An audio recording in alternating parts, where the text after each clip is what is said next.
बड़ी चिंता है, जरा बता दो इन कानूनों को। खाली दिन से कानूनों में कहीं नहीं है। किया? मैं बार बार आपसे कह रहा हूं कि आप डिस्क्रेडिट ना करें इस आंदोलन को। किसान का आंदोलन आंदोलन है, किसानों तक रहने दें। ये देश जानता है कैसे डिस्क्रेडिट करना किया जाता है, खूब अच्छे से जानते हैं। सरकार हम लोग भी इसी मिट्टी में पले बढ़े, सब तरीके जानते हैं, तरीके न बताए जाए। ओके वीरेंद्र जी आ गए, खूब पता है किसको क्रेडिट देना, किसको डिस्क्रेडिट देना है।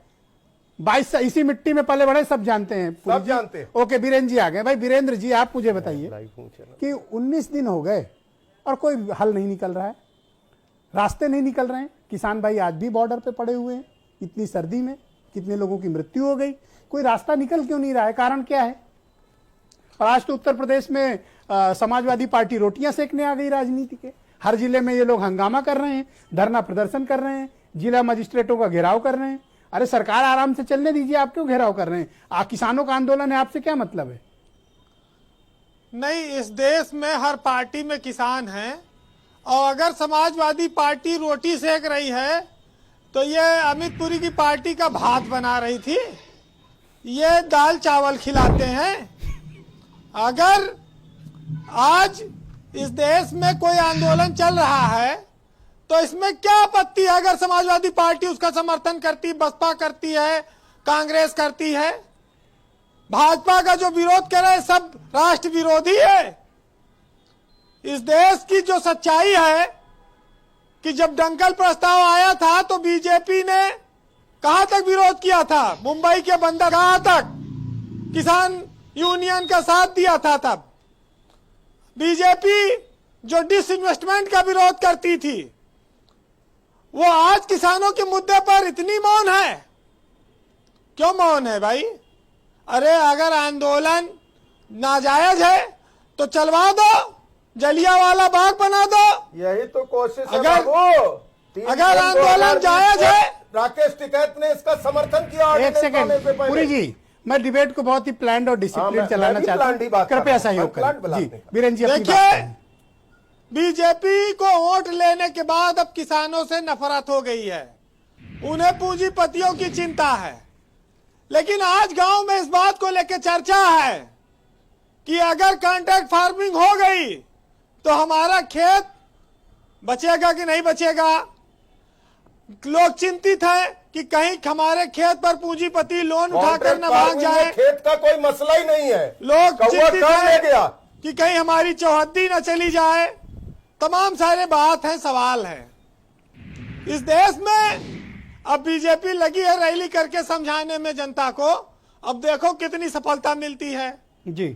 भाई वोट तो ये ले लेते हैं हर तरह से, लेकिन हमारे यहाँ रफीक सदानी एक शायर थे, उन्होंने लिखा था कि का उल्लू हो तो क्या जनता वही है। बीजेपी को तो वोट चाहिए। अभी केंद्र में तो 4 साल का समय है और यूपी में करीब 1.25 साल का है। तो ये तो चाह रहे थे कि राकेश टिकैत भी इस आंदोलन में ना जाए, ये कह के हवा निकाली जाएगी यूपी से कोई नहीं है, लेकिन उसमें कामयाबी नहीं मिली। खैर, लोग कहते हैं चाय बिस्कुट को इतना मुद्दा बना दिया कि टिकैत जी मजबूरी में बैठ गए। ऐसा कुछ नहीं है। नहीं, ये अच्छा ठीक भाई, अगर पिज्जा मुद्दा हो सकता है, अरे मैं हल्के नोट में कह रहा हूं, मतलब जलेबी खाना मुद्दा हो सकता है, तो चाय बिस्कुट भी मुद्दा हो सकता है। और आज इस देश के किसान एकजुट हैं तो वो इस देश के हित के लिए तो हैं। सरकार उनको समझा क्यों नहीं पा रही है? सरकार पीछे क्यों नहीं हट सकती? क्या ये प्राण निकल गया दोबारा व्यक्ति जिंदा नहीं हो सकता, उस तरह का कोई सिस्टम है? या इस देश में सरकारें जनता और किसान के हित के लिए बनी हैं? ये सब चीजें जनमानस को समझानी होंगी, क्योंकि लोग कितने दिन आप बैठाए रहेंगे सड़क पर? 19 दिन, 20 दिन, 1 महीना, 2 महीना राशन पानी लेके बैठे। इतना भीषण ठंडी है, लोग मर रहे हैं, बीमार पड़ रहे हैं। तो कौन किसान का हित ऐसी है?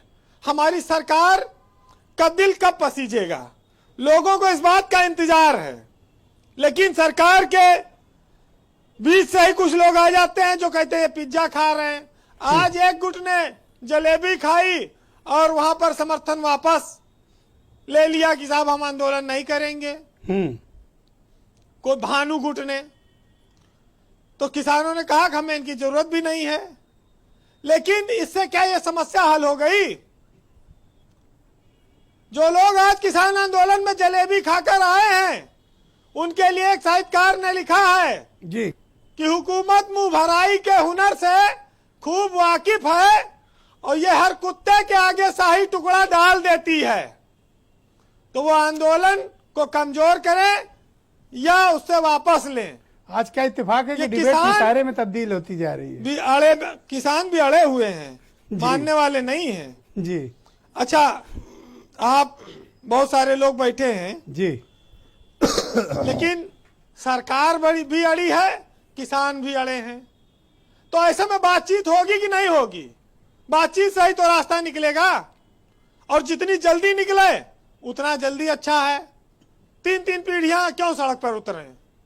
जी वीरेंद्र जी, तो जो लोग अड़े होते हैं उनके लिए एक साहित्यकार ने लिखा है, थोड़ा आज क्लिष्ट शब्द है उर्दू के, लेकिन मजा आएगा। नहीं ये काम मैं सुरेंद्र राजपूत को देता हूँ, वो समझे आपको।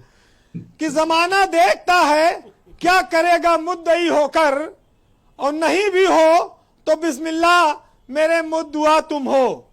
हमारा प्यार रुसवाए जमाना हो नहीं सकता, और ना इतने बावफा हम हैं ना इतने बावफा तुम हो। और चमन इख्तिलात ए रंगो बू से बात बनती है, और हम ही हम हैं तो क्या हम हैं, और तुम ही तुम हो तो क्या तुम हो। थैंक यू वीरेंद्र जी, बहुत बहुत बहुत शुक्रिया आपका। इसकी व्याख्या हम सुरेंद्र राजपूत से करा लेंगे आगे चलकर। मेरे साथ हरनाम सिंह मौजूद हैं, भारतीय किसान यूनियन के वाइस प्रेसिडेंट हैं।